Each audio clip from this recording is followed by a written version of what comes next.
Nuapada BJP शक्ति प्रदर्शन और निर्वाचनी प्रचार शोभायात्रा बाहर नुआपड़ा विधायक प्रार्थी अभिनंदन पंडा और कलाहांडी लोकसभा प्रार्थी मालविका सिंहदेव। नुआपड़ा निर्वाचन मंडली रे बीजेपी गुरुवार पुणी थरे तार शक्ति प्रदर्शन करी निर्वाचनी प्रचार करिछि।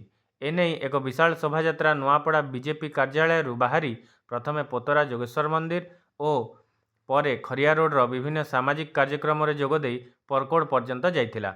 नुआपड़ा निर्वाचन मंडलीर विधायक प्रार्थी अभिनंदन पंडा और कलाहांडी लोकसभा प्रार्थी मालविका सिंहदेव तांकर शताधिक समर्थकों सहित यह शोभायात्रा बाहरी बेले पूर्वतन कलाहांडी सांसद अर्क केशरी सिंहदेव, नुआपड़ा बीजेपी जिला सभापति सुब्रत ठाकुर, खरिया रोड नगर अध्यक्षा सोनिया अग्रवाल, बीजेपी युवनेता सदा जोशी, कमलेश दीक्षित, तुलस पटेल, गोल्डी अग्रवाल, भालेश्वर सरपंच प्रतिनिधि प्रेम अग्रवाल, महिला नेत्री सरिता सिंह, राजेश्वरी ठाकुर, राजेश्वरी साहू, सावित्री साहू, मनोज साहू तथा शताधिक कर्मी उपस्थित थिले। तेबे पोतरा जोगेश्वर मंदिर रे आशीर्वाद लाभ करी दुई बीजेपी प्रार्थी और प्रार्थीनी नुआपड़ा निर्वाचन मंडली अंतर्गत बीजेपी विभिन्न सभा और सम्मेलन में जोग देथिले।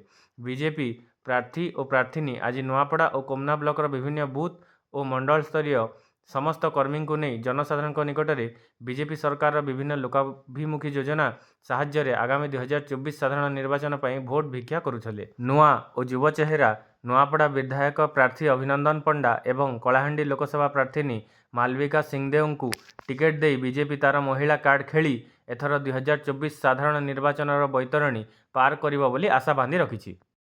आज्ञा आज मुझे नुआपड़ा आसी मुझे खूब खुशी लगुच कि नुआपड़ा लोग खूब भल स्वागत करिछन। कर्मी माने खूब मेहनत करुछन। सबु बाटे उत्साह अच्छी सेटा बड़ कथा अच्छी माने लोग बीजेपी के चाहूछन। एबे लोग चाहूछन कि कलाहांडी और नुआपड़ा रे कंप्लीटली बीजेपी आसु, चाहे एमएलए माने हो चाहे मुई हो एमपी हो। मुद्दा खाली गुटे अच्छे आगे जेनता मुई थोर थोर कहूची विकास करबार अच्छी, ग्राउंड लेवल टू ऊपर पते विकास करबार अच्छी। जेनटा मोदी जी सबु बाटे करुछन सेटा के कलाहांडी रे भी आनबार अच्छी। चाहे वो 3100 धान लगी हो कि लेडीज मन के जो 1000 टंका मिलुची छत्तीसगढ़ रे सबु जानुछन एबे पाउछन। अमन के कलाहांडी और नुआपड़ा रे सेटा सबु आनबार अछि जेनता मोदी जी रो विकास होची पूरा भारत रे सेटा के कलाहांडी और नुआपड़ा रे करबार अछि। आज अबे सर्वा आ गया कि मुके करला मुंडा भी प्रोग्राम अछि तुम एटा सरे के 4 बजे करला मुंडा जी। हां मो तो अर्क केशरी देव एक्स एमपी कलाहांडी नुआपड़ा। आज आमे नुआपड़ा रे अछु कर्मी मन संगे बुलुचु। आमे बीजेपी पार्टी गोटे यूनिट अच्छी गोटे यूनिट रे काम करूचन। भारी खुशी लगी कि सबू आज गोटे रैली बाहर ही और आमे प्रचार रे बाहरीचु। आपण माने जानथिबे मोर बाबा स्वर्गत विक्रम केशरी देव ए अंचल पाए बहुत काम करिछन एवं सदा बेले बीजेपी पार्टी एठी नुआपड़ा अंचल रे लीडिंग दो थिला। हमर कलाहांडी रो भी लीडिंग पाउतले बहुत लाखे प्लस वोट रे सदा बेले जीतुथिले। आशा रखिछि कि हमर कैंडिडेट हम घर रु मोर वाइफ भारीचन लोक सेवा करबा पई तांके गुटे मौका पब्लिक दियन तांकर सेवा करबा पई माटीर उन्नति करबा पई और विकास करबा पई। धन्यवाद।